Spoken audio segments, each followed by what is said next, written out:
Салтымыздың салмағы ешқашан түскен емес. Үнемі зеттілікке жетелейтін дәстүрлер соңғы жылдары халық санасынан шығып бара жатқандай. Осындай салттың бірі төркіндеу. Бұрындары қыз ұзатылған соң 1-2 жылға дейін төркіндеп келмеген. Ата-ана бауырын сағынса да, ата дәстүрден аттамай шыдамдылық танытқан. Көптен көрмеген перзентіне деген сағыныштың үлкені әсіресе ата-анада. Туып өскен ауылын көргенде жанарға жас іркіледі.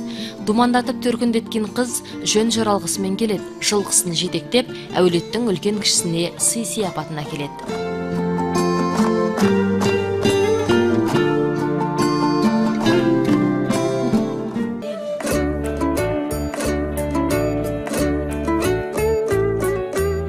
Қыздың кездемемен иіссу әкелуі ата жолымен келе жатқан дәстүр.